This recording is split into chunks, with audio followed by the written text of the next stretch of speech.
Please welcome to the stage Chief Executive Officer of TikTok, Shou Chew, and Deputy Editor-in-Chief of Bloomberg Editorial and Research, Reto Grigori.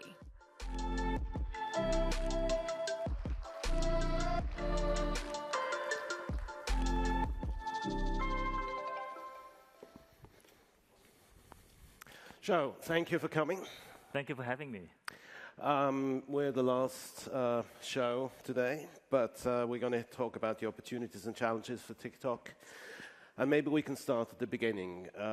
We all thought social media had been conquered by Facebook and others, and then suddenly you came out of nowhere. What did TikTok discover that the incumbents had missed? I think fundamentally we have a different mission. Our mission is to inspire creativity and to bring joy to our users. And the way we present it is through a vision of three things, a combination of three things. We give our users a window to discover. So when you open the app, it's a For You page. And you can scroll endlessly through and discover delightful new things. We also give our users a canvas to create. And these are the tools that help people express themselves so that they can inspire the creativity on the platform. And finally, we have bridges to connect communities. So there are many people who tell us that through using TikTok, they have discovered communities, and through that, built bridges with many people. So that's what we intend to deliver. And I think we have a unique proposition in the market, and that's underpinning, the reason why we could grow as a product. I mean, users often commend your algorithm for knowing what they're interested in based on passive signals, for example, how long they watch certain videos. How does your algorithm work, and how do you make sure that it will continue to get better? The algorithm works on machine learning. So as you use the app, there are behavioral signals that you exhibit as a user. For example, do you stay on the video? Do you scroll through it? Do you like it? Do you share it? Do you comment on it? And what the algorithm does is it takes all these signals, it goes, puts it through a machine learning algorithm. It learns and it tries to match your behavior with content that is the best fit for you. So it's all mathematics at the back of it. Obviously now the others are trying to catch up. What do you make of all the copycats? I mean, you have Instagram and Reels, you have YouTube with the Shorts. Elon Musk has at least mused about bringing back Vine. How worried are you that they're going to get it right and do something similar? I think, first of all, competition is a great thing for the market. It gives the users more choices.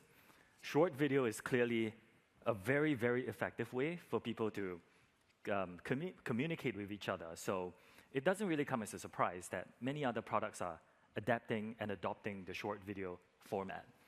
For us, we come back to this. We believe we have a very unique mission and vision that we want to build. And every other company is a little bit different like that. So we're very confident in our ability to deliver our mission to our users in a way that the competitors won't be able to. Let's talk about one of the competitors. Just got bought by Elon Musk. I'm sure you're enjoying the show, but what exactly are the opportunities that you see as he sort of experiments, shall we say, with Twitter? Well, I'm sure, like many of you in this room, I'm following the news of what Elon is doing and the changes that he's making at Twitter. I think it's a little bit too early to tell. And to be fair, what we are seeing is a little bit of the changes that is public. And I'm sure there are many other changes internally. So I'm not sure it is very fair to comment on where he's taking the company at this point. I think it's a bit too early to tell. I mean, it's unusual, shall we say, that you can fire half the workforce and your company is still going. What would happen to TikTok if you fired half the workforce? I hope that day never comes. The way we are organized is one where we don't need to lay off half the workforce to achieve the efficiency levels that we want to achieve. But just coming back to Twitter, do you think you can actually run a company with half the staff, any company? I don't know the situation at Twitter in detail. For many tech companies, including ourselves, one of the largest teams that you will have is your trust and safety team, which is not only the people who design the policies around community guidelines, but the people who complement the machines in terms of content moderation and protecting the platform and making sure that the content is very safe. Now, that is an investment that I think is not definitely worthwhile if you want to keep the platform a very safe platform. How many people do you have in content moderation? It's in the tens of thousands. Obviously, you're in a pretty unique position. You have a China-based owner, ByteDance. You have a very big business in America. There's a lot to navigate. The previous administration tried to force your sale. Now you have Marco Rubio and Mike Gallagher. They want to ban you. Yesterday, FBI Director Chris Wray says he's extremely concerned about your app, and all this comes in the middle of a security review in America. Are you a little bit nervous about your future? The first thing I would say to all the reports is that we clearly pay a lot of attention to it. And national security concerns are concerns that we take extremely seriously. As we have disclosed in the past, we have had discussions with the US government, mainly through CFIUS. And if you saw the FBI director's comments this morning, Singapore time, he made comments that they are working through that process as well. And I'm very confident, because it's confidential, so I cannot talk about the details, but I'm very confident that through the detailed discussions that we're going to have, we will come up with a solution that will reasonably address the national security concerns that the policymakers have. They are, all the negotiations obviously are confidential, but can you tell us, where you're moving to? I mean, everyone is aware of Project Texas, I think. I think to give the crowd a bit more context, the way consumer internet companies like ourselves traditionally deal with data access is on a requirement basis, which means that your engineers and your employees get access to certain kinds of user data based on a rigorous set of protocols, which is underpinned by requirement. If you require to build a product, if you require access to a certain set of data to build a product, you have to justify it, and through the protocols, you get access to it. No consumer internet company that I know of organizes access to data by nationality. Nobody does, you are from this country, you're sitting in this country, you therefore don't have access to certain kinds of data. Now, in the future, we are building a very rigorous and robust new model. This is pioneering. And we have internally named this Project Texas. And the way this is going to be done is that we're going to move the data that we store in Virginia and in Singapore into Oracle's cloud infrastructure. That's our partner. Oracle's going to look after it for us. We're going to have new and improved data access protocols such that only an entity of US residents that in the US will have access to a certain set of US protected data. So that's the setup that we're going to have. It's unprecedented. No company has attempted this. It's extremely expensive and difficult to build, but that's the project that we're undertaking at this point. What's the timeline for that? It's something that we have been working on for quite some time, and hopefully in the near future we can make more announcements on the milestones that we have hit. But, so going forward, the Chinese government will have no access to US data or European data? The way we have built this is, going forward, only a group of employees who sit in the US under a special entity will have access to certain kinds of US data. Now, if the Biden administration goes back to the Trump view and tries to force a sale, do you have a plan B? Because of the discussions that we are having with the US government, we are confident we can come with a reasonable solution to the national security issues. And so we are confident that that's a situation we can avoid. So there's no plan B? Okay. You already mentioned platform safety and security. You said, I think, or you made that one of your top priorities, both for you and for the company. In an interview with David Rubenstein in March, you mentioned some of the goals, that making sure that the community guidelines are well understood, making sure that we have the tools and capabilities to have a safe environment. It sounds a little vague. Can you give us some example, or one example, what exactly you're doing, so we can make sure that the 10-year-old doesn't watch it's in a nutshell, the way we think about our platform is that we have a set of rules. And there are 14 of them. They're public. You can search for them. They're called community guidelines. And they determine what is allowed and not allowed on our platform. It's stuff like we don't allow violence, we don't allow pornography, so on and so forth. There are 14 of them. The way we have designed them such that they're easy to understand and they're easy to operationalize internally. What we then do is that we build policies around these community guidelines. We train our machines to recognize content that violates the guidelines, that takes down the content. We also have, as we talked about, a significant trust and safety team of content moderators who make sure they can complement the machines. And as our growth user base continues to grow and the platform grows in terms of the number of videos that are being uploaded, we are investing more and more to make sure that we're staying ahead of the growth in terms of keeping the platform very safe. Now, why do we care so much about this? Because our mission is to inspire creativity and to bring joy. And if we don't have a safe and trusted platform, it's very difficult for people to inspire each other and bring joy to each other. So this is something that we take extremely seriously. And since the time I've been in my role, I've made this a very, very top priority for us. So you expect the 10-year-old or the 12-year-old to read the guidelines before they sign up, or how does that work? Our app is designed for people who are 13 and above. If you're a 10-year-old, a 10-year-old could say, I'm 13, right? My 10-year-old does that all the time. The app is designed for users who are 13 and above. If you're below 13 in certain countries, like the United States, you get a very different experience. In many other countries, you're not allowed to use the app. Now, for parents in this room, I strongly urge you to comply with this. But if your teenage children are using the platform and you want to have additional protection for them, please go to settings. There's something called family pairing. And under family pairing, there is a series of tools that we have built for parents and guardians to make sure that they understand the experience that their children are having, that their teenage children are having on TikTok, including the ability to restrict. There's a restricted mode where even more content is restricted on the platform, sort of beyond the experience that you would have as an 18-plus user.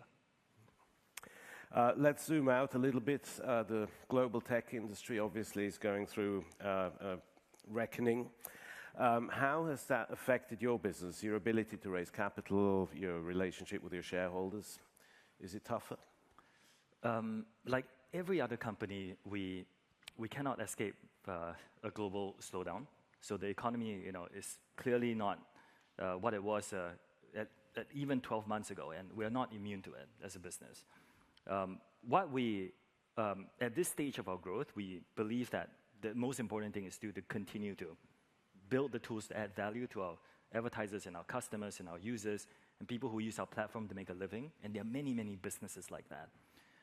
And we believe that as long as we do that, we're on the right track. So even though there's a slowdown, even though it obviously hurts us like every other company, I think it's something that's manageable within our company at this stage. So Facebook is firing 11,000 people. Amazon is going to fire people. Are you slowing down hiring at least, or are you also eliminating some roles? We have always been more cautious in terms of recruitment. So at this stage of our growth, I think our pace, our cadence of hiring is just right for us. We are still hiring, although at a pace that we think corresponds with the global challenges that we're facing.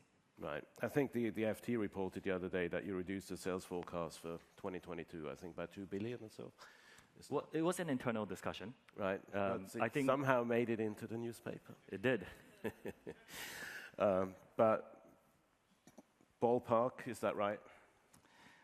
I think ballpark is important for companies to adjust to the economic reality and to make sure that you are investing at the right pace for yourself.